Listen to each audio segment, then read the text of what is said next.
Welcome back, listeners. So hopefully by now you've noticed the new artwork, the new logo design, and if you pop over to our Instagram page, all the new content that's up. So if you want to be a good friend, subscribe, download, follow, like, all of the things. Help us out so that we can continue to bring bigger and better content.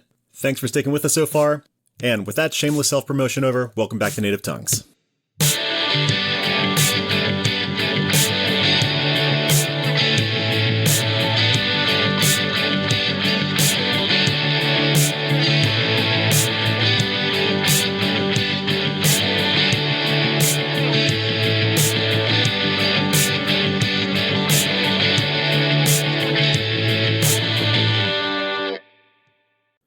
This week on the pod, we've got writer, director, producer, script consultant, and soon-to-be podcaster. His newest movie, Last Night at Terrace Lanes, just dropped a couple weeks ago and can be found on all major streaming platforms. Let's welcome filmmaker Jamie Nash. Hey there. Hey. I'm back. All good? All good. Yeah. Welcome back. Welcome back to the place. Something. I don't know the word. Now we got to license that. All right, Aaron, go talk to lawyers. Talk to lawyers. Right. I'm on it. Awesome. How are you today? I'm doing good. How about you? Yeah. I am okay. I was just telling Ken I had to pick up my son from school earlier. So he's just sick or something? Yeah. Yeah. So he's hanging out, playing upstairs. That's kind of why I got my phone, just in case school calls or something. That's always a good move. Yeah. Just have it nearby. As a parent, when your kid's at like daycare or whatever, that's the worst. When you get the daycare call in the middle of the day and you're like, there's a reason they're at daycare because I'm working and doing whatever. And you get that call and you're like, all right, here we go. Absolutely.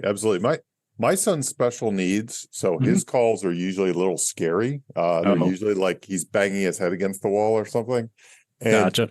So whenever Howard County Public Schools pops up on my heart sinks. And 90% of the time it's just like, oh, we have a meeting on Friday or something like that. It's usually not something horrible, but literally I go through oh no, and then it's like, totally. oh, it's okay. Yeah, less of a wait and see for you. Yeah. So it's always kind of a scary thing. And the reason I go and find my phone, like I better have my phone near me in case they call, even though they rarely call. So it's all gotcha. Yeah, smart to do. Is that a Final Draft hat you're wearing? It is a Final Draft hat, yes. I have that icon on the bottom of my computer right now. Yep. I met with the Final Draft people in Austin one year, and they gave me a hat. It's a nice hat too. They had nice swag. I have a shirt. I have a shirt and a hat. Okay. Was that South by Southwest or? No, the Austin Film Festival. Oh, cool. It's really a screenwriting festival. They do their film festival and their screenwriting festival at the same time. It's kind of like a convention. Oh, that's kind of cool. Yeah, AFF. I've never been down to that. Is it any good? AFF, it's a lot of fun. So when I first started my screenwriting career, I went there and I loved it. And then I went back there like last year or something, and it felt exactly the same like 20 years later. And it was kind of weird. But at the same time, it's super cool and super inspiring to go there. I actually highly recommend it for people. Yeah, I've considered it a few times. It's funny the going back to a place like that, one of those you can't go home again things. But like, for example, we talked, we've had another guest from Austin, and talked about the changes there. And we've talked about it, just Aaron and I, because both love the city and all that. It's kind of cool to hear somebody say, no, it's kind of the same when I went back, or the experience was the same, because I feel like everything just gets more commercialized, more sensationalized, all that stuff. And to say you went back and you're like, actually, it kind of felt like I was in the same place. It's funny that you say that, because it was a mix of both feelings. Like it definitely was bigger and it felt like more of a machine and less homegrown. Mm-hmm. But at the same time, the nuts and bolts of it, I hung out at the same bar. I kind of went to the same type of, you go and sit and hear, I don't know, Peter Berg talk or something. And it's kind of the same. The schedule's roughly the same. The events are roughly the same. It really did feel the same. That's cool. That's good. Yeah. But I recommend it. Okay. Ken, we're going. Yes. On it. I'm actually already there. Perfect. So, Jamie, I want to ask about your background and hear some of your stories, but I just want to let you know, I watched last night I'm drawing a total blank here. I just watched the movie last night. Last night at, what was it? Soho? Oh yeah, right. I kept Edgar getting Wright. confused with that Yeah, one the too. Edgar Wright movie. Yeah. Last Night in Soho, is that something like that? Was Yeah, it? that was good too. Yeah, that's a good one. But no, your movie. Cool. What do you think? Cool. That's awesome. I have some notes. Is it locked in? We'll probably do a 20-year anniversary. So you Okay, can good. I'll send them over then. we'll re-edit it then. No, it was good. It was fun. The Director's Hack Podcast hosts edition. It'll be Yeah. very big on the box set. That'd be awesome. Yeah, right. I like that it wastes no time getting into it. No, mostly because of budgetary reasons. That's fine. It gets to the we- point. It's lean. Yeah, we only have 10 days to shoot, pretty much. Oh, You You're got kidding. Yeah, use everything and do it short. That's the only way to make it work. Because, Yeah. 75 minutes, 10 days, you can do the math of how many pages you have to get. And then in Mhm. particular with that one, lots of stunts and extras and all kinds of stuff to coordinate. Yeah. So yeah, it was fast. And also not a lot of pre-production time. Like the other thing you can do when you have a movie that's only 75 minutes, if you have like a year of pre-production time, you can just plan it out to the last detail, so exactly where the lights are going and how many people are there and whatever you rehearse and do all this other stuff. Our case, it was like, I found out about that project like on June 1st and the bowling alley was going to be torn down on like August 1st. So That's what I was going to say. You don't exactly have, because they were tearing the building down, right? That's right. That's right. There was a script written between then. There was a cast, the whole cast, everybody hired, business entities built, movie shot, everything, No shit. all by like August 1st. So, that's the cool part. Actually, that was the fun about it because it was like, Get creative. it was all that, you didn't have to worry about all the other stuff that comes in between. You were just on the train and the train was in full motion. It's and going. you couldn't look around. Yeah, it was like going to go. So that was the fun part about that shoot. I'd do it again. I'd love to do it again. Something like that. Yeah. Do you work better like that, or are you like a meticulous planner? Do you storyboard? I'm more of a planner, to be honest, but I like the experience. But honestly, I'm a planner. I'm a screenwriter, so I like to noodle around with the script and stuff for ages and ages and months and get it all perfect and then go do it. So it's a bit of a different experience, but I would, like I said, I'd do it again. I think it's fun. I think there's value in that kind of speed because it's kind of what all directing always is kind of like that. You have to just make a decision and not really second guess it because you got to do it on the spot because there's reasons, there's deadlines. Yeah. So this is just kind of the microcosm of that. It's just like in the microwave in some ways, you're just flying through it. How did that come together? So was that somebody had a log line or somebody had the space or it was? It's all the above. There was a guy locally who I've worked with before, Carlo Glorioso, and him and his partner, Corey, and Eduardo Sanchez as part of their team. They were making movies with this company called Epic Pictures. It's Dread Central, the website, but they have a film branch called Epic Dread Epic or something like that. And they were looking for movies to make with them. Like they had a limit, low budget things. These are super low budget movies. And Carlo, who's connected to Frederick, he saw the bowling alley was, he negotiated the bowling alley. And they had their final night party, the last night at Terrace Lane's real party, like maybe the week before he called me. So that's how fresh it was. Like they had there's no serial killers or cultists attacked that party. So the bowling alley had just closed down. So it's like success. Exactly. They had a financier on hand and they wrote a one sheet. Basically, it was like a 1-page that relatively was like what the movie is, except really it just said a girl goes on a date. Her father is there. I think I can't remember if her father was the maintenance guy or anything. And then these cultists attack and hijinks ensue. And that's basically what the one sheet said. And they sent that to Epic, and Epic said, "Okay, we'll finance this." This sounds great. And they were like, "Yeah, get it done in time." So that's kind of how it came together. And then they called me, and they were like, "Hey, here's the problem. It's going to be, we got to get it done in like a month and a half." And lucky for me, I don't think a lot of directors would be like jumping aboard. I don't have anything to do for 2 months. Let's go. Right. So Can you just commit to this for the next 2 months of your entire summer? Just doing this. So what I lack in talent, I make up for in availability. So I would say that's your best ability, availability. Exactly. So I think that was a large part of my hiring on that project. It was fun. My wife and I, or my wife sort of pointed me towards it, but we both read this book, which is The Last Night at the Red Lobster. I'm probably botching the title a little bit. But so I had worked at Red Lobster in my summers off from college. And so I was like, oh, this is kind of whatever. And it was not nearly as entertaining as that sounds. Like the book is literally like it's a character study. And if you worked at Red Lobster, that's their target audience, I guess, because there were definitely some nostalgic moments for me. Was that what it was about? Was somebody the last night that they worked there? Literally, they're shutting down the Red Lobster in the town, and it's the people, the manager, and the random waitress who comes in, and who's going to go with him to the macaroni grill. And there's a big snowstorm kind of thing. Tuesdays down the street. Yes, it is. It is. And I kept waiting for the twist to be like, oh no, they're just mutant lobsters or something.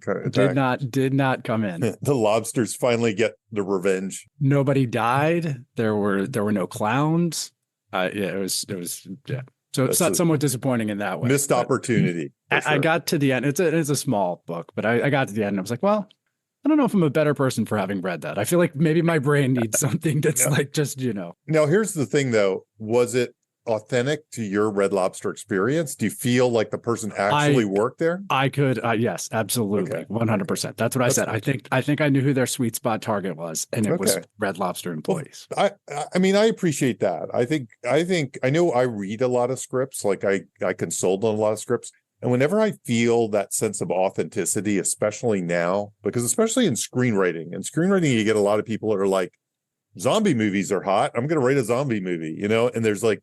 No, sometimes there's a passion for it, and that shows, but there tends to be no, like, I don't know, lived value to it or kind of grit to it or something like that. So when I read something like, it sounds like Last Night at Red Lobster might have been, right, I have a great appreciation for that. No, I still like it to have a good plot and a twist and stuff like that. I think, it needs to have all of it, but at least it had one thing going for it.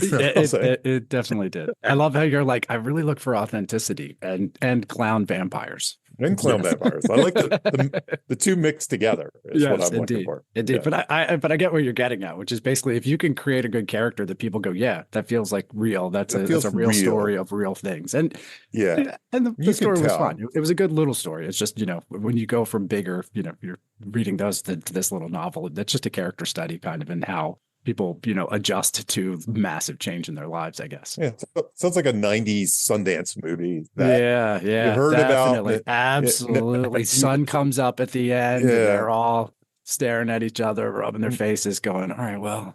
And you would have had to see it at like an art house cinema. Like it wouldn't have even come on HBO or anything. It would have just been like maybe you went to Red Lobster before that. I don't know. That's right. That'd be great. Well, cool. I like that you didn't stick to just the Last Night at the bowling alley where everyone shines the balls and looks at each other. That's a little Die Hard. It was a little Green Room, which is one of my favorites. Maybe in the edit though, we'll go back to that version. Yeah. Right. A lot more talking. More My Dinner at Andre. 20th anniversary. We can add those scenes back in. The actors will be a little older for the pickups, but we'll figure it out. We'll hire some new kids. It'll be AI software. Exactly. It'll be AI. You won't even need a bowling alley. No, that's true. I mean, I honestly think you will. I've thought about this. Like, let's say we made a movie like Last Night at Terrace Lanes. I think we'll be able to dump our actors in and say, now add a spaceship, and it'll just do it. It'll figure it out. So. Yeah. Where does that make sense in the story? Got it. No problem. No problem. You figured that out. All right, let's do this again, but without any murder and mayhem, and make it great. Now, to be honest, you could probably dump Last Night at Red Lobster into ChatGPT and say, rewrite it as a horror movie. Yes, and it would probably just pop out the book I want to read. Yeah. Very good. Well, that's where I'm headed next. Much more fun. It's actually going to be the second night at the Red Lobster. This is the prequel that led to the demise, ultimately. That's right. That nobody referenced. The clown vampires that nobody referenced at all in the last book. Nobody mentioned that at all, that had happened, and that's why they're closing. But one more Last Night. As Red Lobster. There you go.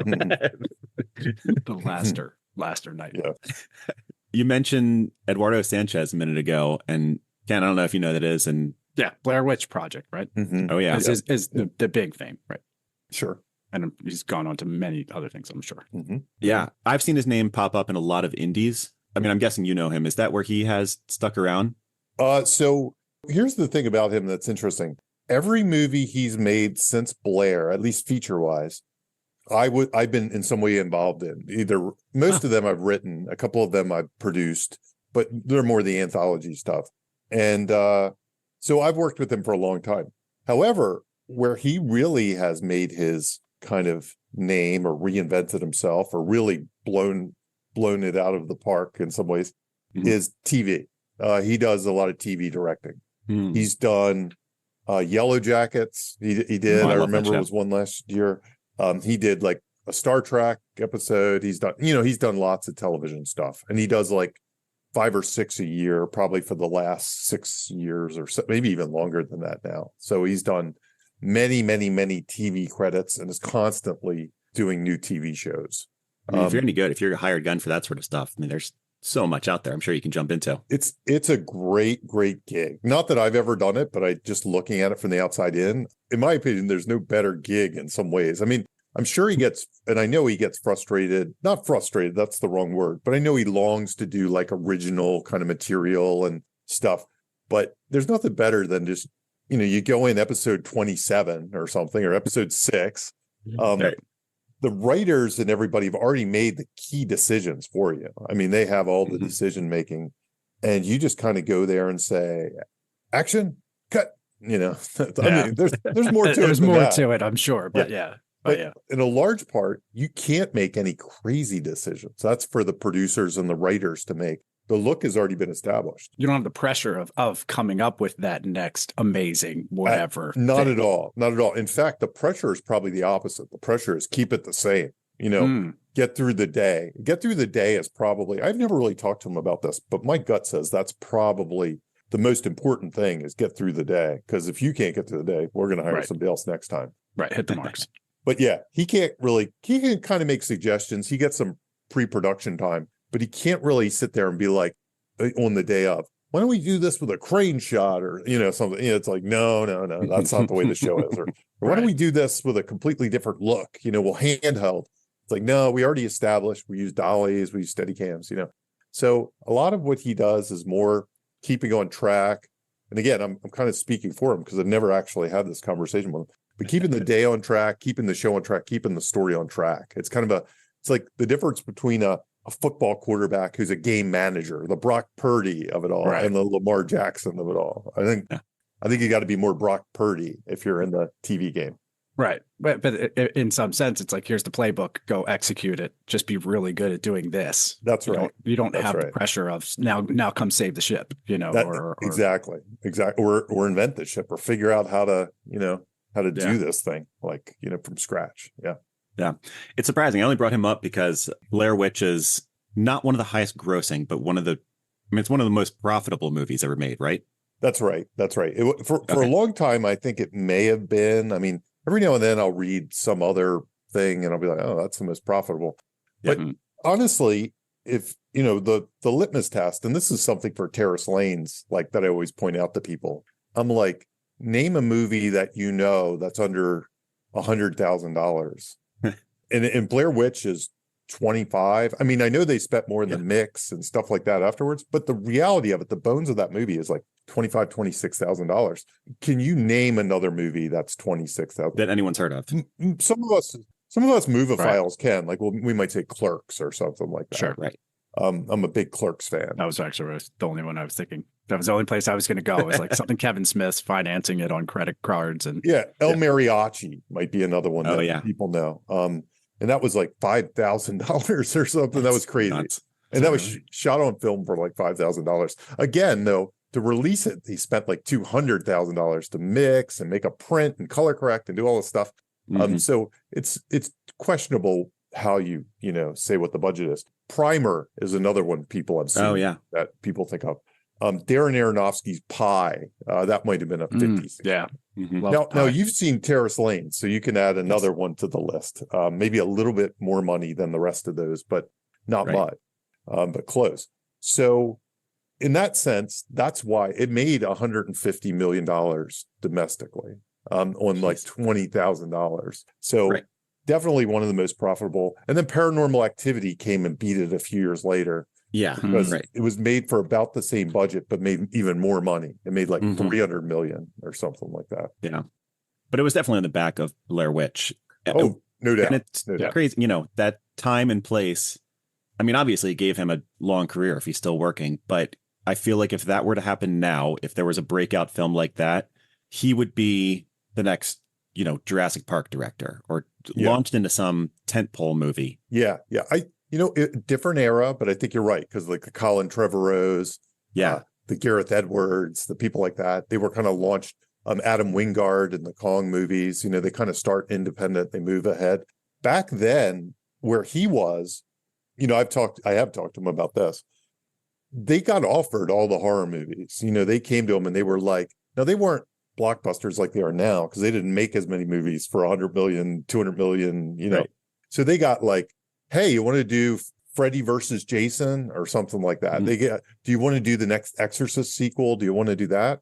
But back then, I'd say it wasn't cool. Like guys like him were like more like the Tarantino days or the Soderberghs or something. And they're like, well, that's cool, but we're having our own career here. We want to make our own movies. Right. Yeah. And that's what they wanted to do. And they kind of went down a path with like their own movies, and it just didn't really happen the way they hoped. Yep. And then he kind of had to reinvent himself in some ways. Like when he met me, he was almost reinventing himself. And it totally worked out for him through persistence and battle. And he almost had to re-break in some ways to get the television stuff going. But it, you know, and the lesson he learned, honestly, I think like after 10 years, he was like, damn, I wish I took Freddy versus Jason. You know what I mean?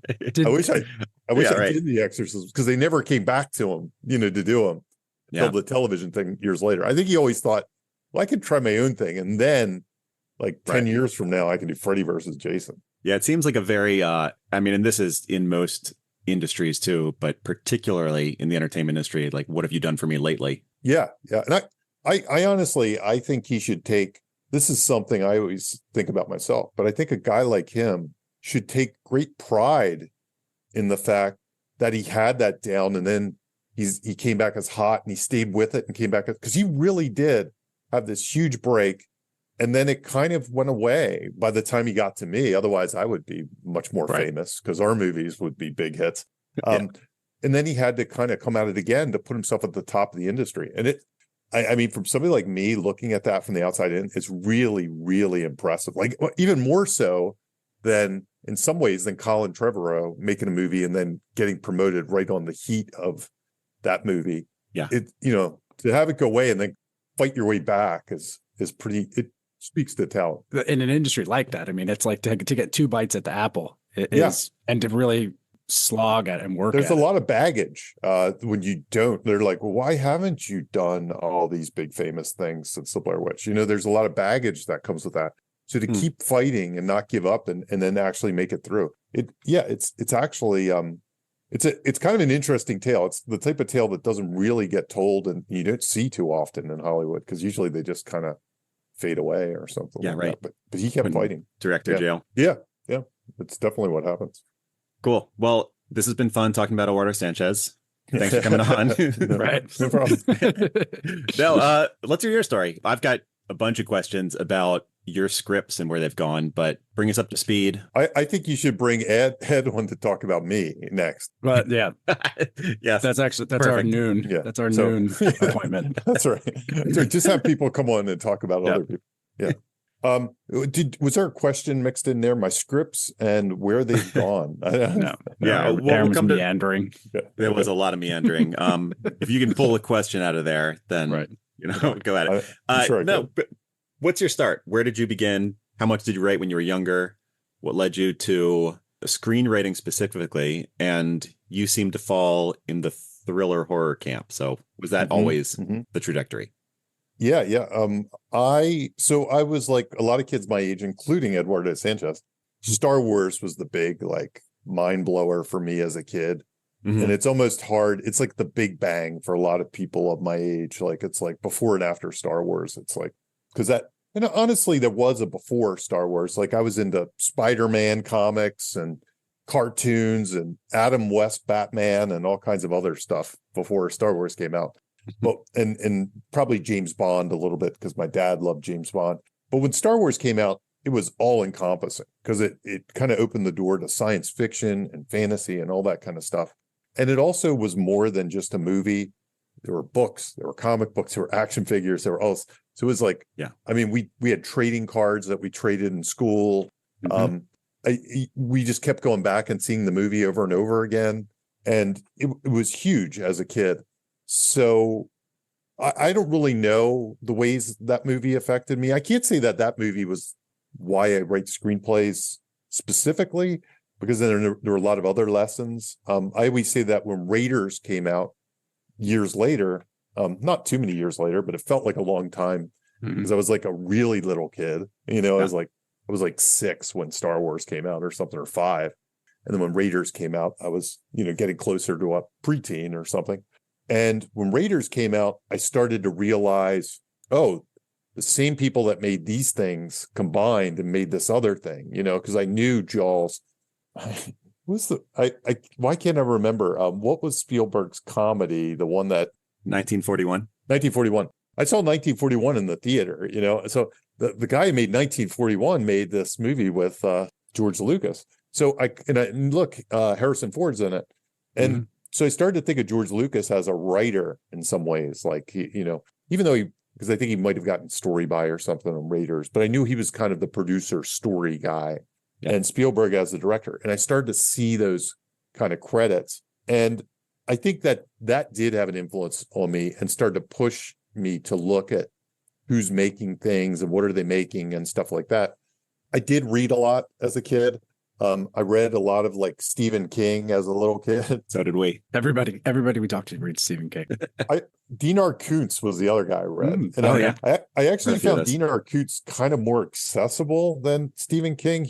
They were more page turners. They were fast paced. They were really, and I think his books actually had a lot of influence on my writing later on in life, because I would read his and they'd start out with like a chapter just of dialogue, you know, and it, like nothing but dialogue. And it was just boom, boom, boom, boom, boom. I was just like, oh, you can do this. And then I started to rip them off. Like when I was doing short stories, I'd start my story with dialogue and it would just be boom, boom, boom, boom, boom, dialogue. And honestly, I think he probably had in some ways more influence on my style and stuff than King did. But then I read Clive Barker. I was a big Clive Barker guy. Clive Barker had a lot of influence on my concepts at the time because he was going in weird places. I played a lot of Dungeons and Dragons as a kid. That was coming out when I was a kid. So I was probably D20 die. My son has discovered Dungeons and Dragons and I am inundated. I'm literally on a table right now with, I have miniature trees. We have that's all awesome. kinds of things and all that stuff. We didn't have cool stuff like that, but it was when D&D was first kind of making its way into the suburbs, probably in the very, very early 80s. And none of us really knew how to play. We kind of pretended. It was like fake it till you make it. You know, like we had some of the books, but we didn't have all of the books. Like we'd have the Dungeon Master Guide and a screen and character sheets, and the Monster Manual, but we wouldn't have the player's handbook and this and that. And we kind of made it up, and we played for many years. But that definitely, and I quickly realized I only wanted to be the Dungeon Master. I wanted to tell the story. I didn't like being on the other side. It bored me. You know, I just wanted to make up stuff. Okay. It spoke to my pre-planning. Yeah. And then this is the long-winded way of saying, so all of that went into a jumble. I tried writing, but at the time we only had typewriters, and it honestly, that screwed me up. Like I hated typewriters. Really? You know, it was like hacking away. Yeah, I made so many mistakes and it didn't look right. And I was constantly up in my room on a typewriter trying to write a story and just couldn't get beyond the first couple of pages because of typewriters, you know, the ribbons and and I know I wrote some short stories in high school, and it was one of the only things I'd say I felt like I was instinctively good at, like nothing else. Like sports, not instinctively good. I fought my way through like playing basketball because I was 6'5". I fought my way through playing baseball and striking out all the time, and I liked playing sports. School, I wasn't too great at. But the one thing I was instinctually like best in the class at was writing stories. Like when it was time to write a story, I think it was all those Dinar Kuntz ripoff things I was doing. Right. You know what I mean? I just had all these ideas like, oh, I can grab them in the first sentence. I can start with a quote. I can start with dialogue. So I had a lot of energy to my writing and I could feel it. I was like, I'm better than everybody else at this. That said, when I went to college, I went for computer science. Smart man. Yeah. And it worked out well. Yeah. I took every writing class and film class I could take because at that point, I think I thought I was going to make movies. It was like shorts and stuff like that. Not features or anything, but just make a short. I just want to make a short. And I did that. But then this is the longest story. My story is always long about writing because I haven't really figured out the compact version of it. So I became a computer programmer, made good money, and somewhere along the lines, the internet showed up. And that's when I started to do screenwriting because there was a lot of information available and it was at my fingertips. I could get Final Draft. I could, I knew what it was. I knew there was a thing that existed called Final Draft. And there was, at the time, in the late 90s, Francis Ford Coppola had made a site called American Zoetrope. And it was key to my development in screenwriting. I would go on this site. It was basically a trade for reviews site. So you would post your PDF. If you read 3 other PDFs, you could post your own. And then you would get reviews from other people.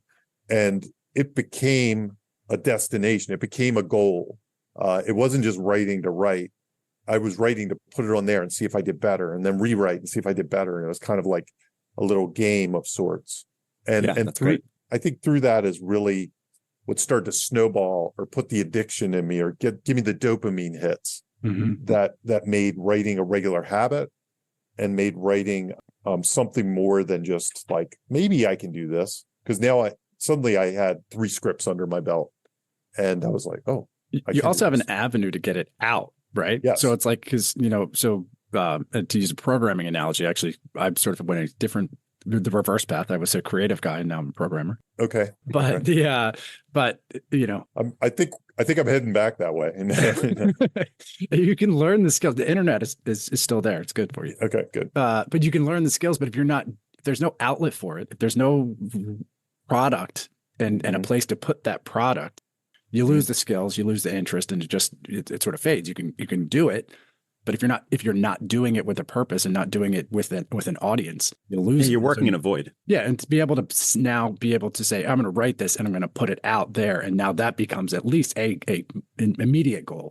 I've been a writers group regular for years as well. Like now it's more for novels. It's usually not for screenplays, but when I write novels and prose and short stories, I usually am part of writers groups. And it's for similar reasons. I just have a reason to write something that month. Otherwise I probably wouldn't do it. I don't have a publishing deal. I don't have like a big time agent that's waiting on my next book.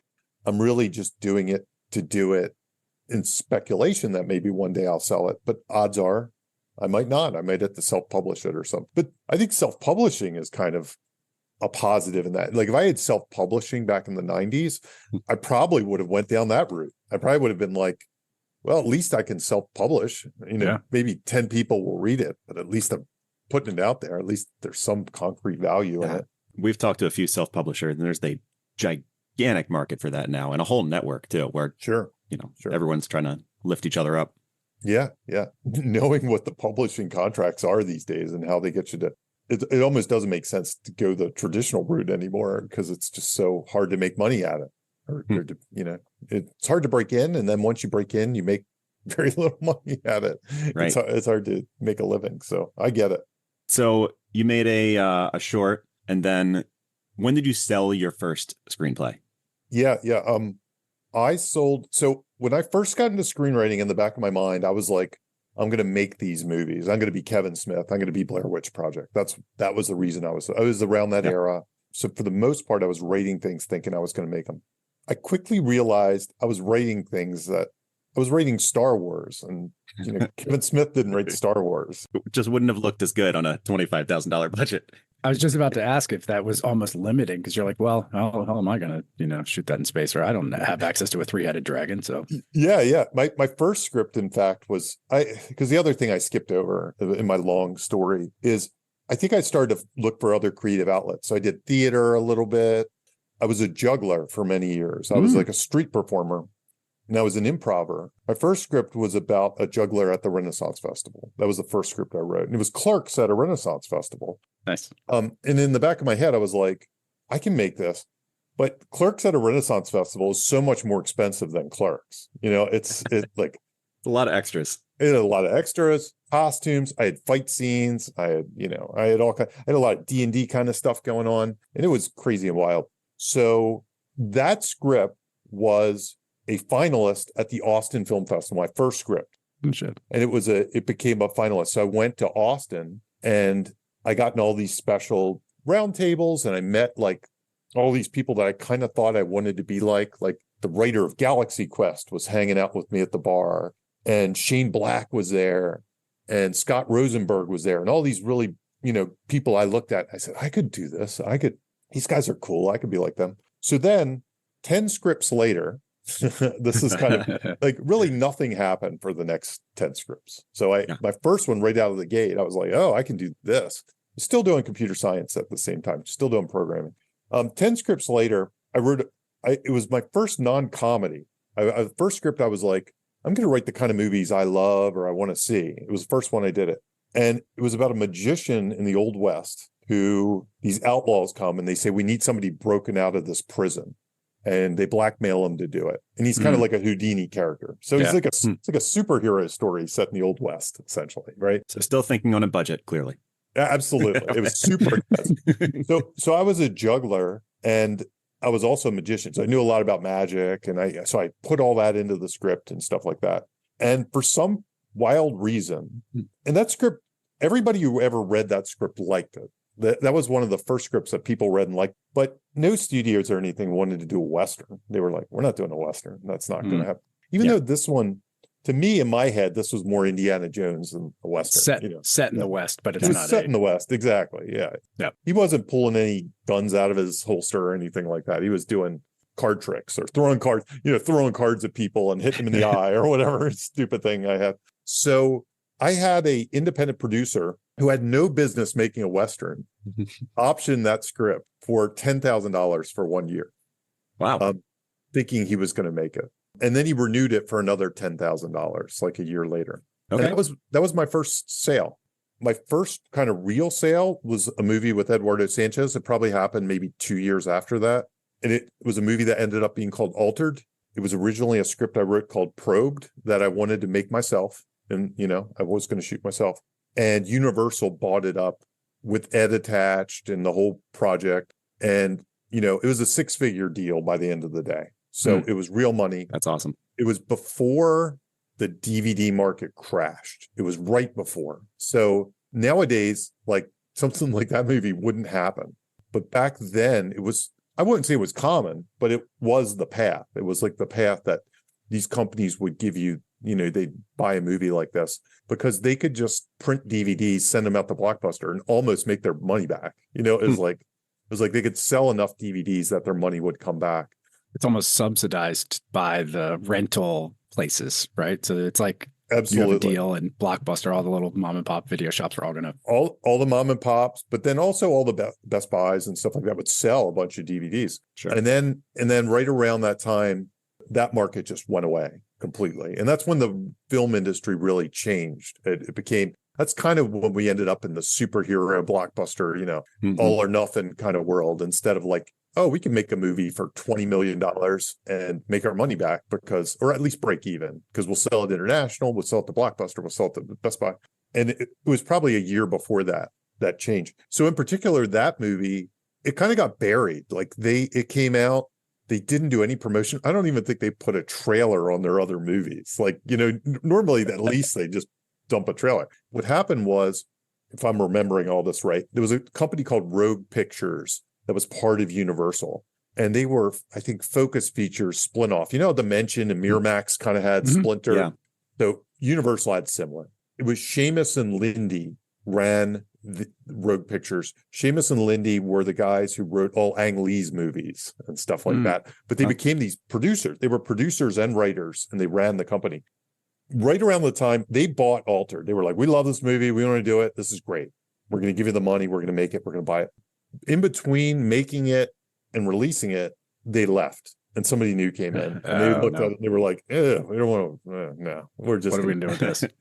We'll dump this. And the only ad I ever saw for it was in like a Best Buy circular. Oh, man. That was it. I saw one. I was like, oh, there it is. My movie. I got an ad. That's cool. But it was in a Best Buy circular. And to this day, people find that movie and they're like, I've never heard of this movie. And it's, and people, there's a certain cult of people that really, really like that movie because there's a lot of love in it. There's a lot of passion. It wasn't for us like a dump. It was actually, we took it very seriously and made it, very, very carefully and seriously. Like it wasn't made for the money really at all. It was made like, oh, this is going to blow people's minds. We're going to do this movie. And when people watch it, I think they sense that. I think they're like, how do I not know this movie? I think people have that reaction to it. But I feel like it has a larger, if you were to watch it, and I just wrote it to make sure that I do. But does it feel like it has a bigger budget than what it would allow the market, you know what I mean, to say, oh my gosh, somebody really invested in this, compared to where you're going to find it? Yeah, so I think that's it. I think most of the movies you've never heard of, they're usually super low budget. Now, this movie wasn't expensive. It was like $6 million or something to make, but it's contained. So it's a contained movie. So the $6 million goes on screen. Gotcha. And it has some alien effect. It's an alien movie. It's basically the pitch was, instead of UFOs kidnapping rednecks, a bunch of rednecks abduct an alien, and then hijinks ensue. And it started as a horror comedy, but ended up being more like, when Ed got involved, he didn't want to do the broad version I wrote. I wrote a very broad, like slapsticky, wild Peter Jackson kind of movie. Yeah. And we kind of scaled that back into something that's tonally realistic, but very quirky, very unusual, very strange. Is it partly in a garage? It is. It is partly in a garage. Yeah. I did see this movie. Okay. So it's shot on film, and there is a group of people that did it called Spectral Motion, who we knew, the Blair Witch guys knew David Goyer very well from Freaky Links. And David Goyer had worked with Del Toro and stuff like that. And he knew this company called Spectral Motion. And Spectral Motion did the alien effects for our movie. They were like the ones that do Hellboy and all these. Like if you want a practical suit, they were your guys. That's a big deal. They also worked on Exist. They did the Bigfoot for Exist. So we kind of got in with them because of Goyer, because of Del Toro and stuff like that. So anyway, when people see it, I think they're like, oh, this movie. I don't know how I don't know this movie. So especially like big, like horror podcasts and stuff will discover it. And they'll be like, whoa, I've never seen, what is this? I can't believe this. Why have I never seen it? And the reason you've never seen it is because it was completely dumped to a Best Buy. And unless you saw that flyer, you would have never even heard of it. It was like no promotion at all. It just kind of came out and went. So that was your first big thing, right? That was my first thing that I got paid enough that maybe I could quit my day job. I didn't quit my day job at that point. But, yeah. But it was an option. It was on the table. People would come to me and say, why haven't you quit your day job? And at the time I was working from home. So I worked for Citigroup at the time as a consultant. So I was able to work from home, and as long as I got my work done and stayed ahead of all the worker bees, I would write all day. So it was a great, and this is something I take to this day. Like when people ask me for advice and they're like, I can't write, or they debate, should I quit my job or something? And I'm always like, no, your job is part of the plan. Your job is the plan. Like, don't think of it as two separate things. Don't think of it as, I have to do one or the other. You have to come up with a plan so you can write. And maybe if that job isn't letting you write, then you got to come up with a new job. Right. But if you got a sweet consultant gig where you can make a pretty good supplemental income, not just wait until they throw you out. Right? And that's what I did. So I started at that job in like the year 1999, 2000. And as things went on with Altered and stuff, I was like, well, when they fire me eventually, when they get rid of me, because I'm a consultant, I will, maybe then I'll start full time. And then 9 years later, we finally, I thought that job would last a year or two. And it ended up lasting 9 years.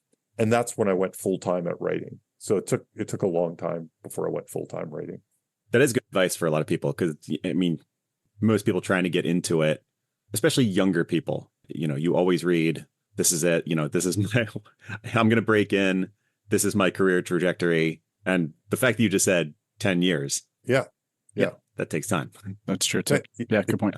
It definitely takes 10 years. And then when I first started full time, I had some rough first couple of years. I mean, I had a couple of years where, I don't know, you go from making a good cushy 6-figure plus salary to, oh, I eked out about $30,000 this year or something like that, and it was like, woo, I guess I got to go back to work. And luckily I kind of stuck with it, but you're going to have those years too. So be prepared. Now, the good news was I kind of had in the back of my mind, I was going to quit that day job. So I had been stacking away money for the whole time. I was like, we were living lean and just like, I know I'm going to have those years. So in some ways, it hasn't been like till now, like, which is now like 14 years later, that I even think, I wish I had a little bit more money, to just stack away. But it definitely is a thing that whatever that day job is and stuff like that, the plan is bigger than just writing. The plan has to be lifestyle and everything else. You have to factor all that in.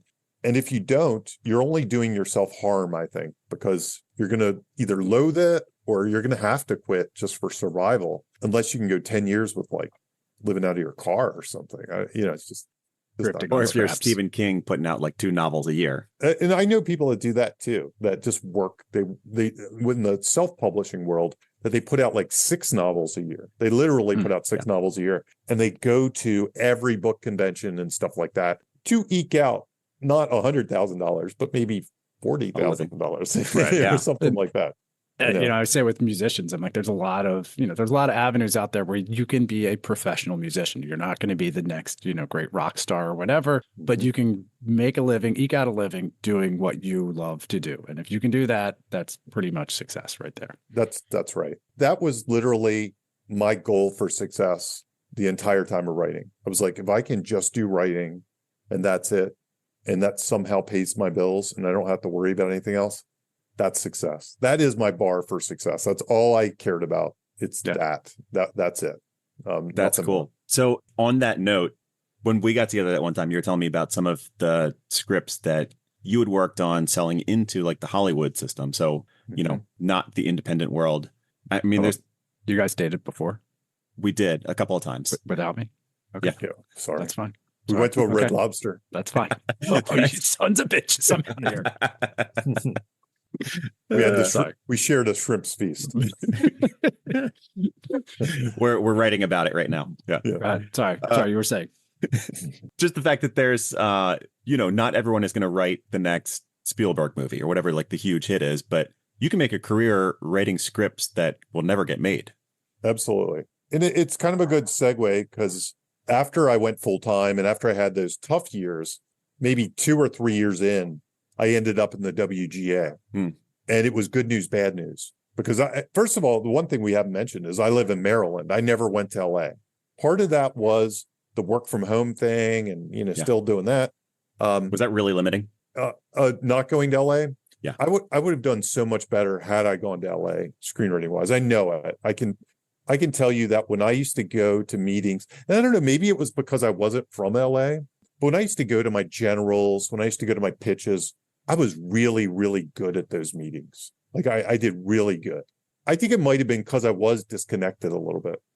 Maybe because I was used to a corporate world or something like that. I don't know. I was just going to say that. I mean, that's a developed skill that I'm assuming a lot of writers don't have. Yeah, I was just used to being, I was a team lead in software. So I was just used to like, okay, I'm at the whiteboard. I'm bleeding this thing. Okay, what are we doing this week? And what do we do? I wouldn't say I did that in those meetings, but still I had the ability, if it was time for my turn to come, I was able to kind of like say, okay, let's get up at the whiteboard. Let's take these markers out. Let's see what we're doing. Yeah. And I just know every time I came back from there and I was flying home, I was like, yeah, there's this alternate universe where I would have done very, very well here. But it's, I don't really lament that because I kind of love the fact that I stayed here and I never went there because I have all these other great things. And again, part of the plan, it's just like the day job. I might have not liked it there. I might have grown to resent it. I might have become a different person. There's all kinds of reasons. And in general, I stayed here to work the day job in some ways. even though I was mostly working from home. I did have to travel to New York sometimes. But then in 2009, I also had a kid. It was just, I was older at that point. I was just like, I'm not going to LA. I'm staying here. It's just, if for some reason somebody offered me a truck of money or something, I might have been like, oh yeah, I'll go. But I wasn't going to go out there. So anyway, yeah, I definitely think if you want maximum success, go there. And it's changed a little bit because what happened during COVID was everything became remote. Yeah. So even the people there are doing the same meetings I'm doing. And suddenly I had a ton more meetings after 2000. Like I did more pitch meetings in the last 4 years than I did my previous 20 years of screenwriting, just because every other one would be like, oh, you want to do a pitch? When can you get here? And I'd be like, maybe 2 months from now when I do all my other generals, but I'm not coming this week. Now it's this afternoon. Now it's like, when do you want to have me? And it's like, hey, about Friday. Okay, Friday. So I did more pitch meetings, more general meetings in the last 5 years than I did my previous 20. That's good, right? I mean, ultimately, that's awesome. It's an amazing sort of scale of efficiency now, that's opened up from that. Especially when you're in something that's a numbers game. Do you find it as easy or successful to pitch remotely versus in person? I do. I kind of prefer it in some ways. Now, I tell you the one advantage that it has is once we went to Zoom, it just sort of became okay to have props a little more. So I would do slideshows. Juggling. Did you juggle? Juggle. I've juggled before. That's better in person. Like you just start grabbing their Oscar off the wall, and you're no. But yeah, I started to make slideshows and stuff to accompany my pitches. People do pitch decks and stuff like that now, and it became the norm as opposed to like if you did that back in the day, it was like you're scared. You walk in with your projector and be like, "Here, I'm just going to set this up here." Yeah. It always felt like you weren't confident back in the day, and they were kind of advised not to do it. And also, it was like, here's some Xerox copies to hand out. It was just a little weird and clunky. Yeah. But now it's just like, hey, I got a slideshow. Oh, great. And then I can kind of build my pitch around the slides and make little punchlines based on the slides and stuff like that. So I actually much prefer the pitches I do now to the pitches I did back before then. To say if it's more effective or not, it's hard to say. In my experience, pitches are rarely effective, or they rarely get you work. It's definitely like a 1 out of 10 kind of scenario at best. If you do 10 of them, maybe you'll get 1 gig. And that's probably where I'm at if I did the math. So, Aaron, you were saying, though, about, I guess, writing scripts or selling scripts that never get made. How does that work? Or what's the angle on that? Or where does the money come in from the other 48 pitches that don't become? Yeah. So there's a ton of free work. Like those 48 pitches are just dead. There's no money in that. All those meetings, dead money, all this stuff. But of those pitches, I've done a bunch of things that were bought as pitches. And basically what that means is, hey, we're going to hire you to write this script. That's what it means. So we're going to give you this much money to write the script. Usually there's steps in the deal. They're usually 3 steps. It's funny, they got away from steps, and then the recent strike, now they're bringing it back. It used to be the norm was you get to write it the first time, you get 1 rewrite, and you get at least a polish.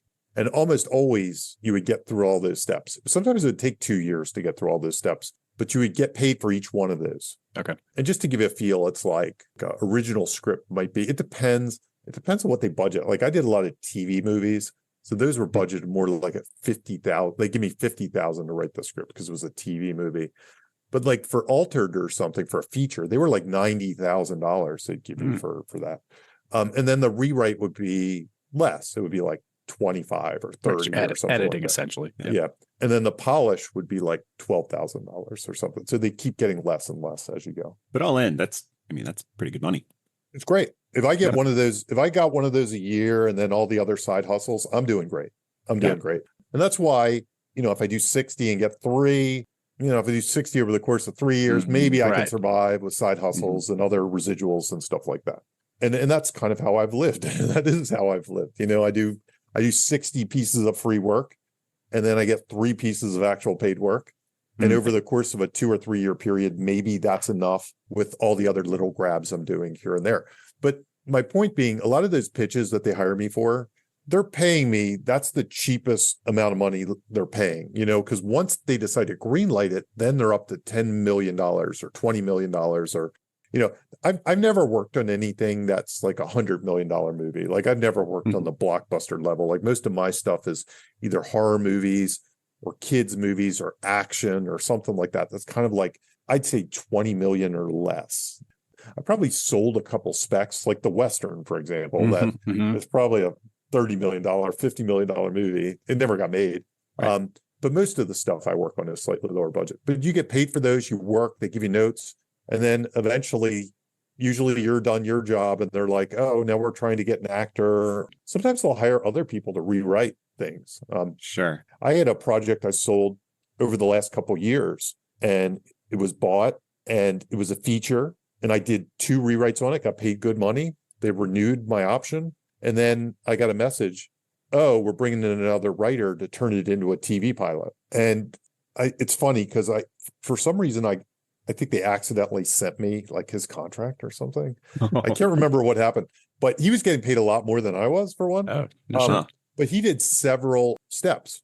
He had like 4 or 5 steps over the course of time. So they really tried to make it a TV pilot. And then ultimately it fell back into my possession. So it was never made. So it's all this work. They probably spent upwards of, I don't know, $600,000 on this project and they just never made it. Never became anything. That's wild. What was the biggest thing you sold or were hired to write? Money wise? Like concept wise or budget wise. Yeah. I mean, honestly, there are things like the Western thing that's concept wise. That would have been the biggest movie I ever made. That guy wasn't even close to making a movie. Like even when I opted, I'm like, he's not going to make it. He's not going to make it. Like, I'll take your money, but I'll take your $10,000. The funny thing is I had another very similar story kind of close to the same time. I had this run of like 4 different scripts that I wrote all at the same time that all got optioned or sold. And they were like my first one, probed, altered, Quicker Than the Eye was what that one was called. And then I had this other one. There were like 2 more at the same time I'd have to think about. But then there was this other one that did get made called Adventures of a Teenage Dragon Slayer. And Adventures of a Teenage Dragon Slayer was kind of my, it was very Dungeons and Dragons heavy. So if I can remember even what it's about, it was a kid's movie. It was kind of made like Goonies. Basically, it was about kids who play Magic the Gathering. And they realize that that's based on reality kind of thing. And there's kind of like this whole thing going on in their town with potions and a dragon and all this kind of stuff. I can see that being a thing. Yeah. And I wrote it as like $100 million movie. And this guy optioned it. He found it on a website. I used to have a website with log lines, like, here are my available movies, and he found it. And he was like, I live in Albuquerque and I want to produce a movie. I think I have some backers. He paid me really good money for it, but he made the movie for like $200,000. Oh. And the weird thing is he didn't really change the script or anything. He just tried to pull it off. And it shows, it's a movie that probably needed 30 million, 20 million, 10. Yeah. But he pulled it off for whatever, 200, 300, whatever he did it for. But he got like Leah Thompson to be in it and Wendy Malick. Wow. I was really impressed of what he did with $200,000. But I mean, if you watch that movie, you'd probably be like, oh, this is a 3-star movie or a 4-star. Because again, nobody cares that it only costs $200,000. They assume it costs $20 million. But when I watch it, I'm quite impressed as a filmmaker that what he pulled off for that amount of money for a kid's movie. So anyway, I have things like that were meant to be much bigger, and they ended up being kind of cheaper. I have another movie that I wrote called Santa Hunters, which was made by Nickelodeon. Oh, that was Blair Witch with Santa Claus, essentially. And when I wrote it, I kind of expected it to be made for $20 million. Yeah. And there was a movie that came out, it's funny, that sold right around the same time. And I thought I was dead, called Christmas Chronicles. And eventually it's on Netflix with Kurt Russell.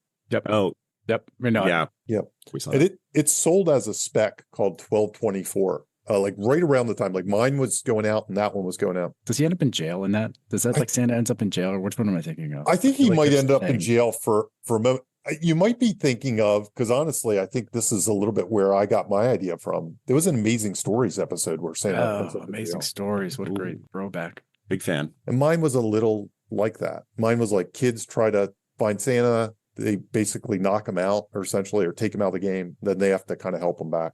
So I could see why you'd say that. And Christmas Chronicles is probably even more so inspired by that if you watch it. So anyway, I was thinking mine was like Goonies. It kind of had a little bit of edge to it. It was all found footage. You know, it was a found footage kids movie with Santa Claus. Interesting. And Nickelodeon called me and they were like, this is literally what they said. They said, this is the best script we've ever gotten from the outside that we've ever seen. We never make scripts from the outside, but you nailed the Nickelodeon voice. And I was like, you're like, yes. I did. Yeah. And they went on to be great partners with me. So I did a bunch of rewrites on that. The first thing you have to do when you rewrite a movie for Nickelodeon, you have to cut it from like 110 pages to like 70 pages. So I had to, and preserve the story. So it's just like, you know, so I shrunk it down to like 70-minute movie. But then after that, because whatever, I had that Nickelodeon voice, they hired me for several different movies that had sci-fi or fantasy or something in it. If it felt a little like an 80s Amblin movie, they would usually call me to punch it up or pitch on it or something like that. So it became one of my best partnerships career-wise. Was for a few years, I would do a lot of work for them, and they really kept me in business. They were my primary employer for several years that I worked professionally, and I loved it. I mean, I thought it was great. We're going to get a Double Dare horror movie. Double Dare horror movie. I wish. That'd be great. Last Night at the Double Dare. They did. Yes.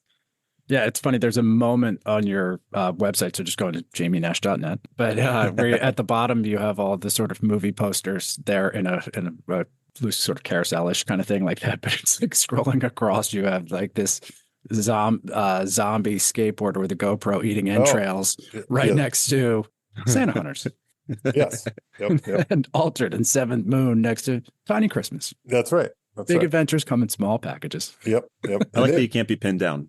I like it too. And really, the funny thing is, because, you know, I've written a lot of action and stuff in adventure movies, like I said, like the Western, but it really has come down to mainly just horror and kids movies is what's been produced. I've been paid for other things. I've been hired for other things, but of the ones that have been produced, it's those two. And there's little else. Like there are other things that kind of I made on my own or something like that. But those are pretty much the ones with money behind it. They're really produce things. Here's your log line. Screenwriter sends the wrong script to the wrong place and chaos ensues. Exactly. Here's my Nickelodeon movie about kids eating entrails. The funniest part about it is, like, when I have meetings, the two sides really don't get it.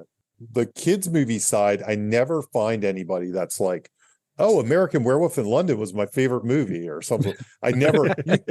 I would think you would, because I could see myself. That'd be you, right? Yeah, it would be me.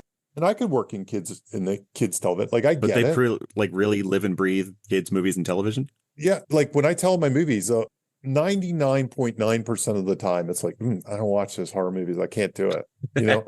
And the kids movies people don't, or the horror movie people don't watch that stuff at all. You know, they're not interested. Unless they have kids and they're going to drop. Unless they have kids. And even then they're probably, they're even not. So I've never really cross-pollinated. I've never met a single person that was like, oh, I watch those kids movies, or the kids movie person like, oh, I love horror movies. They're my favorite. Which ones have you made? You know, it's never happened.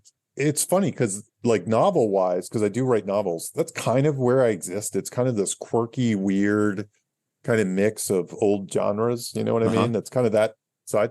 I find and this is true of horror comedies in the film world too. I find they're hard sells these days. Like, you know, these days they kind of want something that, oh, we want a kids show, but just a scary kid show, you know, or something like that. When it gets a little quirky and funny, you know, I guess everybody's opinion of what's funny and what's silly is that's always a danger when you're trying to sell something. Sure. It's always like, oh, this isn't funny. I don't get it. It's not funny. Especially if it's like tone related, you know, it's tone and delivery, and that's so much of what it is, you know, and how. When I write novels, it's all tone and delivery related. Like, I'm like, oh, I want to try this tone. And it's like, no, just write something straight down the middle. It's like, do that. And I'm like, well, then I'll write a screenplay if I'm going to do that. I want to do this enough. All right. 2 more things I want to know. You said you do script consulting? Yeah.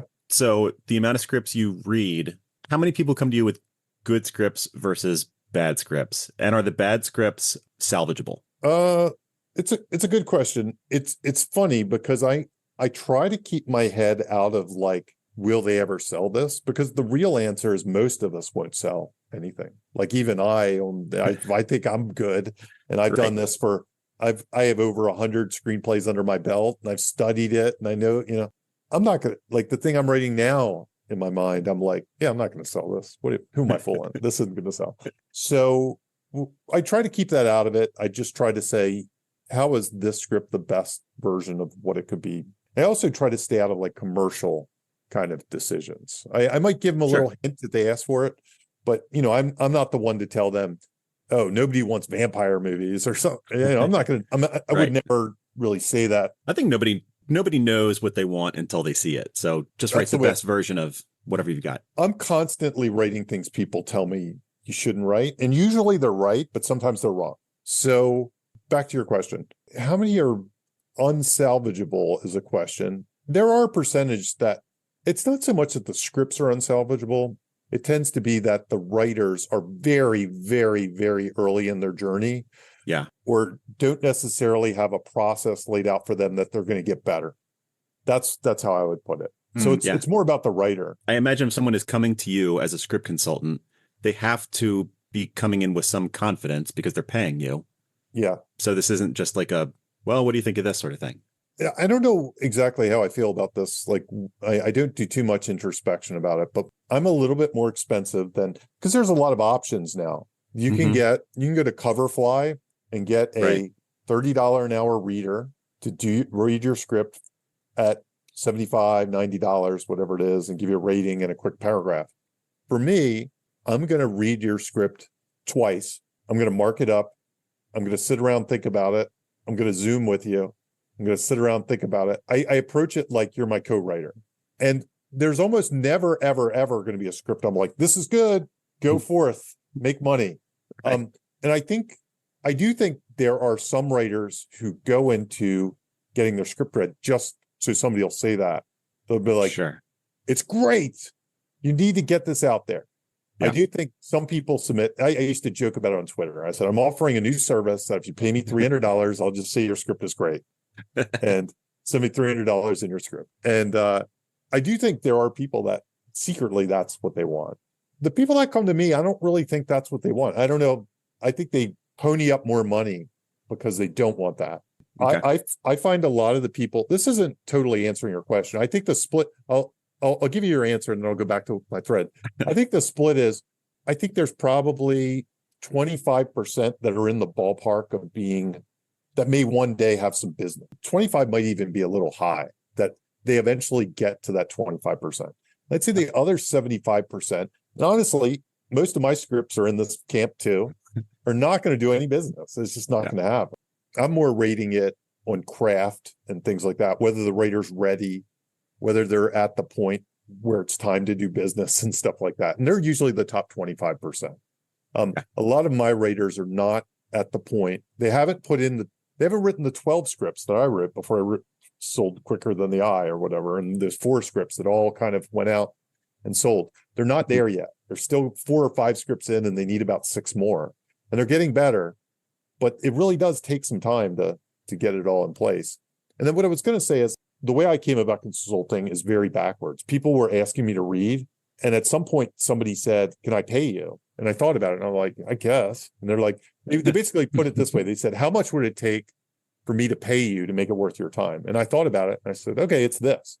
And I did it. And I was like, I don't know, maybe I could just put that on my website. So when people come and ask me this, I was actually kind of using it. Like when people just randomly came and asked me, I'd say, well, I do this for a living. See my website. It was kind of a way to get rid of people in some way. I kind of put it up as a defense. And then people started to pay me. And that became an okay side hustle, especially during the pandemic when I was basically hardly anything was coming in and nothing was really happening. And at this point, I've kind of become a regular at it. And I just do a lot of it. But what I was going to say is, I think writing is very lonely. If you don't have that writers group, if you don't have that zoetrope, I think a lot of people just need somebody to talk to.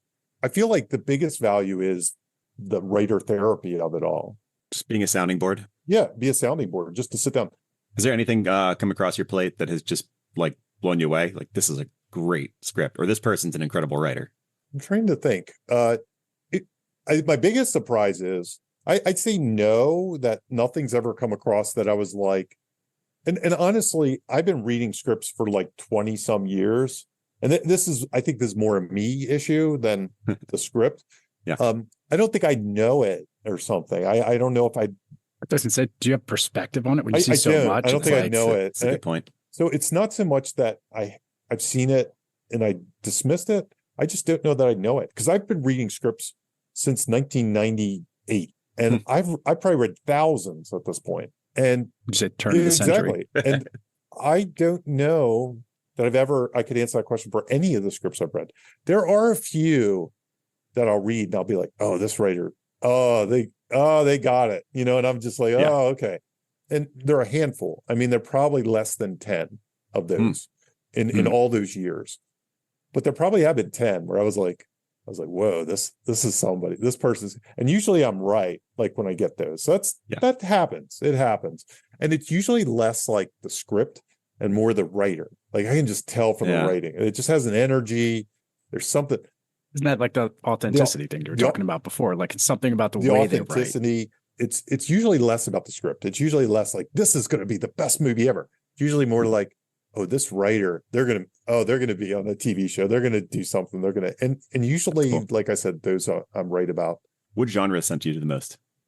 That's an interesting question. It's funny. I've never really thought about this because I just kind of take them as I get them, and I don't really do any thinking. So you're not like, oh God, another period piece drama. No, mine are kind of all over the place. Like yesterday, I consulted on a Hallmark movie. I've done like 2 Hallmark movies in the last couple of months. You've written 2 Hallmark movies in the past couple of months? I've written Hallmark movies, but I've consulted on a couple in the last couple of months. So is that somebody who actually already has a deal? No. And they're like, hey, I'm doing this, or just this is the tone of the type of movie. But I will say, I'll bookmark that. Well, I'll answer that now and then get back to the other one. I have had people that had deals, and some of them very, very big deals that have come to me for a look before they sent it to the big person. Once you have a Hallmark deal, don't you have like 100 Hallmark deals? It's honestly it's a space that I tried to break into. When I say tried, I wrote a script because so many of my Nickelodeon producers were also Hallmark producers. Like that was really their primary gig. They were doing like 7 of these a year, and I just saw it as a way to make money. And I thought I could write it. The one thing, and I'm not dismissive of this at all, like the one thing I've learned about myself as a writer, I can love writing anything. Like there is no, like when they come to me, I'm almost embarrassed when they say, do you think you can write this? Because I'm like, I know I can, and I'll actually enjoy it once I get into it. Like as much as we could dismiss Hallmark, I'd love to write. I'd like be passionate about it. I'd be all in. I'd be watching all the Hallmark movies and doing it. It's just, I think that's something about me as a screenwriter I've realized about myself. Like there are things that people come to me that you would, on the surface, you'd be like, oh, this horror guy, he's not going to like this thing. And even if I don't at first, I'll learn to love it. I'll learn really quickly to love it. Well, that speaks to you as a writer in general, just someone who loves the craft. Yeah, it's a surprising discovery that I've found about myself over the years, is that you could literally come to me with anything, and I would be as passionate. Sometimes I'd be more passionate about that than the thing maybe I did 50 versions of. So I do love that. But yeah, the biggest surprise as a consultant is the couple times I've been contacted with people with kind of big credits, kind of big projects. There's one that just kind of still blows my mind, that they came to me before they sent it, and they didn't know me at all. They were just like, I read your book. I thought I'd have you check it out before I send it to like biggest person in Hollywood. I'm like, whoa, this is crazy. And I don't think they took any of my notes, by the way. I don't quite know why they came to me in some ways. They were super friendly, super cool, but I was just like, this is kind of an honor that they even asked. But yeah, there's been a few people that are established professionals that have come to me for certain things. Some that are like changing careers almost, like I was on this TV show for all these years and now it's gone. Looking to get an IT. So yeah, exactly. How do I write a sort in Java or something?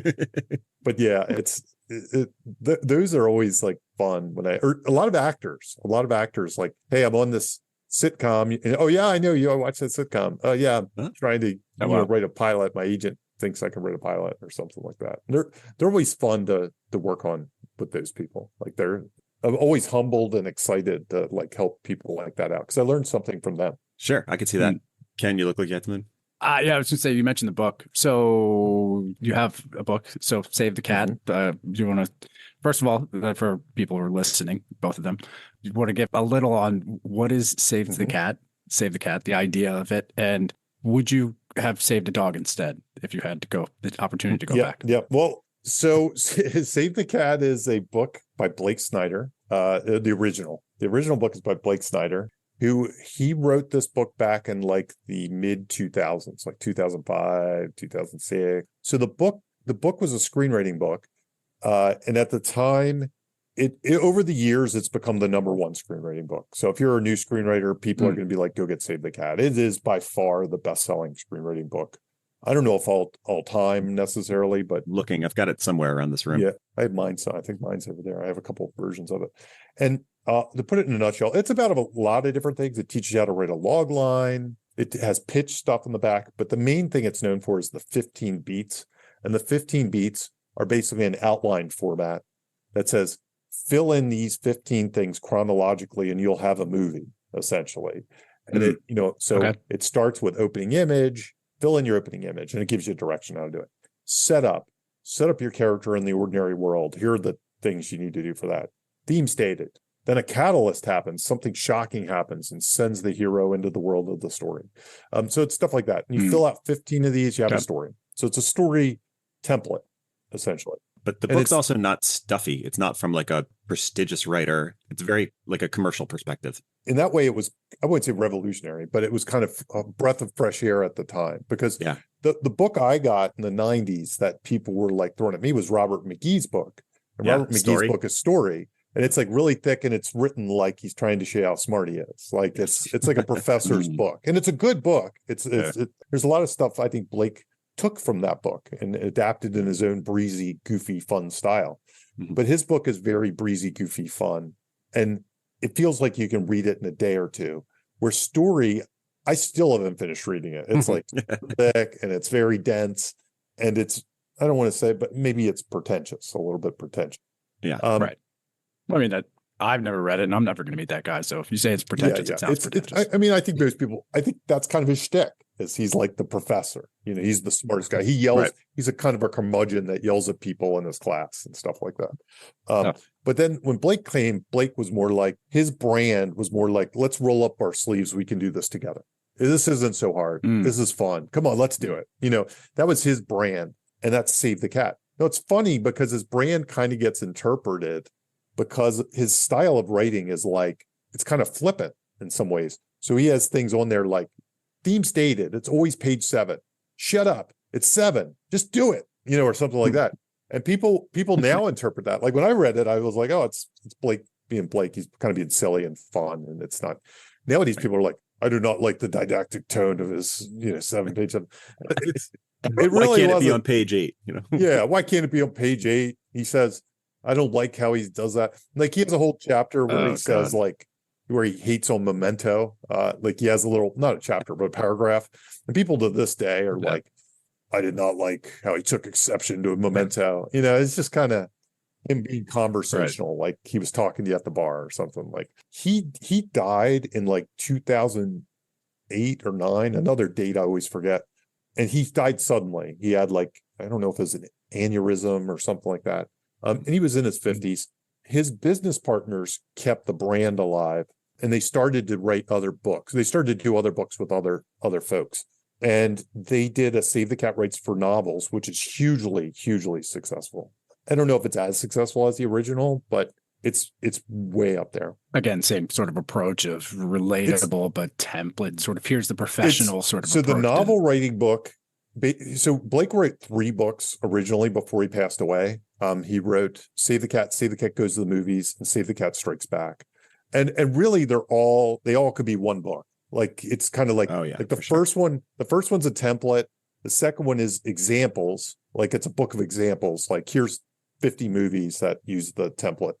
And then the third book was like some other stuff that I thought of, that I could have been in the book. The novel writing book basically just takes all of that and puts it in like for novels. It's like it just translates it for novels. Yeah, but really, I think the brand didn't really take off until that brilliant book came out about writing for TV. Yes. And then eventually Save the Cat Rights for TV came along, and that was the one I wrote. Oh, that was you? me. That was me. That's why we're here. Actually, yeah, that'd be funny. It'd be kind of like the Ed thing where we're just like, well, we're just talking about the Save the Cat. So I wrote Save the Cat Rights for TV and Save the Cat Beat Sheet Workbook after it. Save the Cat Beat Sheet Workbook's kind of a journaling approach to writing a Save the Cat thing that I wrote. And Save the Cat Rights for TV is basically taking the approach and teaching you how to write a TV pilot and a TV pitch. So it kind of teaches you those things. It doesn't teach you how to write a season of television because they're done by writers' rooms. It's specifically oriented, like you want to be in TV. And people that want to be in TV have to write pilots. That's how they get jobs. That's their resume. That's their calling card. So my book is specifically focused on writing a pilot, pretty much, and a pitch as well. Right. And follow your notes and you will 100% sell your pilot. Absolutely. That's what you said, right? Absolutely. Absolutely. Is there a 30-second story on where Save the Cat comes from? Yeah, the title. It's really a simple thing. It's an old phrase where, let's say you had a really grumpy, non-likable character, you'd put in a save the cat scene where they save a cat and then you like them because they care about something. Okay. So it's just, that's the phrase. It's called Save the Cat. Cool. And to your point, I think there is a book that came out recently that rejects all the Save the Cat stuff called Kill the Dog, which I haven't read yet, but people, it seems popular. So I'll write. That sounds terrible. I've never want to Google that. Oh God.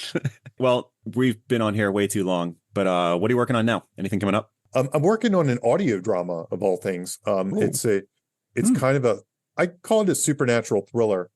It's funny. I'm not allowed to talk about it, but it comes out in like 3 weeks. Oh yeah.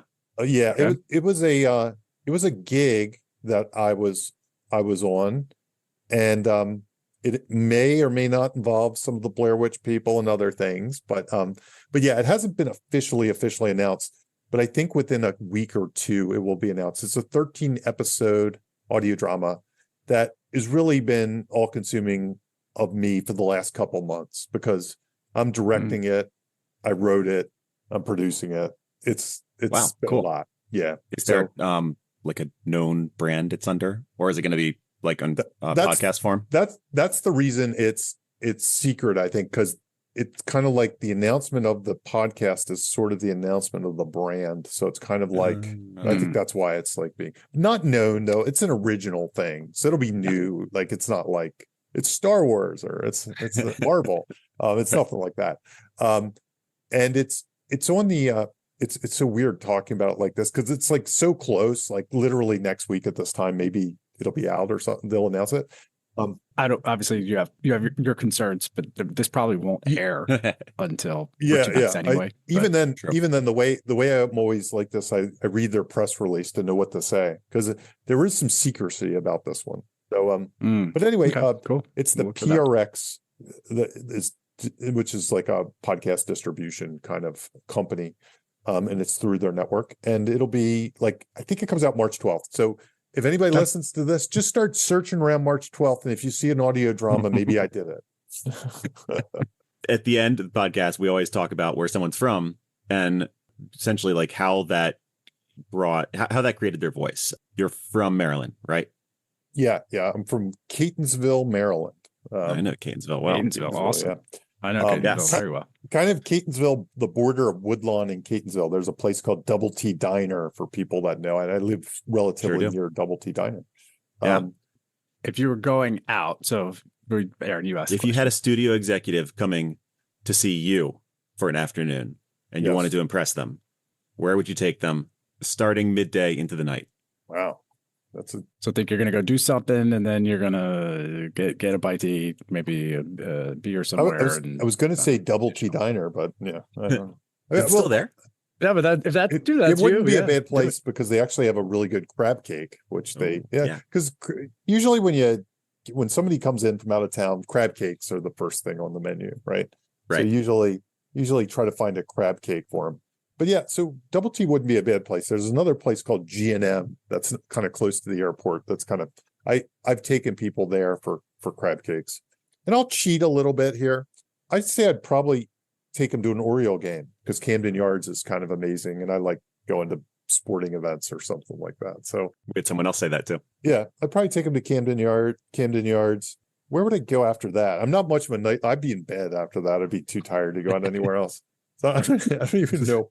I don't even know where I'd hit. You'd send him to the Hustler Club and be like, all right, I'm seeing you. You go right around I there. live in Go ahead. Columbia, Maryland now, which isn't too far from all this. It's only 15 minutes up the road.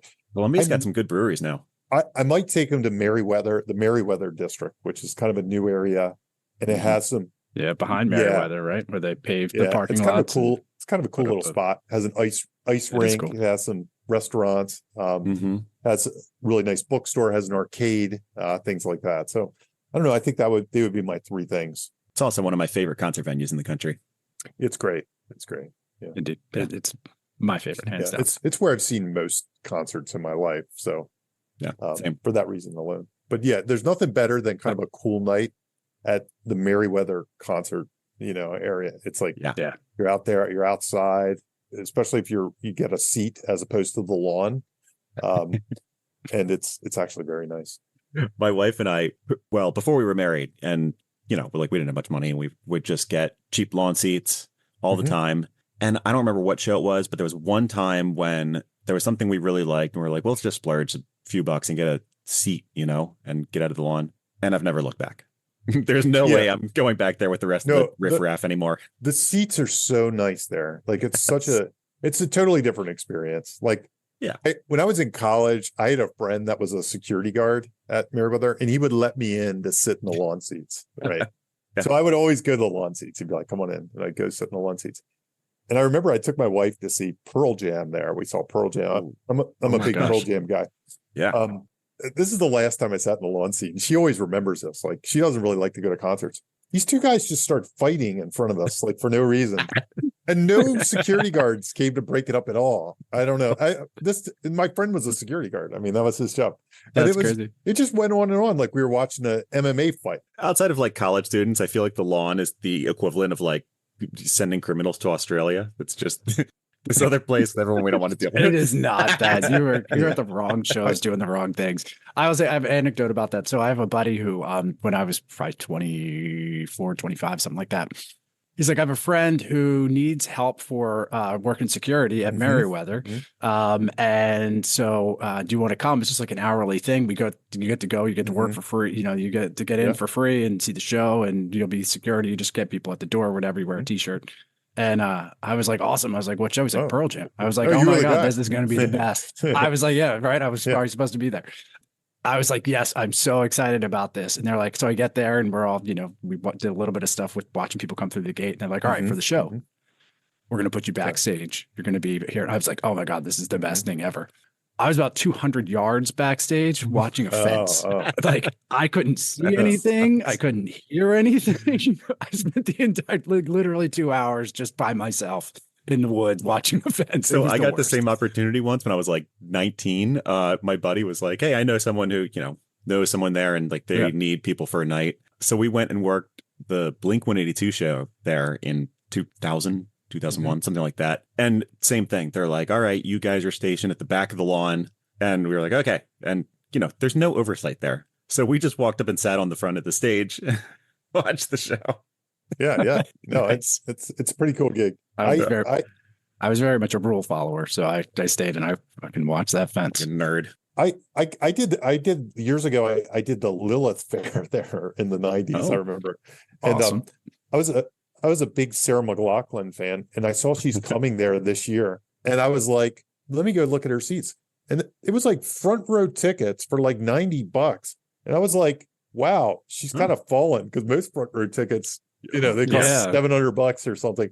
The closer you are to her, does that equate to how much you're going to cry during the show? Probably when the dogs come on the screen and stuff like that. Yes, when she puts up the PETA commercial. Yeah, absolutely. But I was just like, wow, I didn't buy him though. I was like, I've seen her before. I was like, I'll pass. Well, that's a killer day. I love it. All right. And on that note, I will actually end. Yes. And I will remember you. Thank you. Should we all go full sing? Yes. Let's not. All right. For real. Thanks though for coming on, Jamie. This has been fun. Very cool. Yeah. Very nice meeting you. Thanks for your time, Yeah, man. sure It's thing. awesome. That was fun. I'll talk to you later. Okay. Best of luck. Take care. Cool. Be good.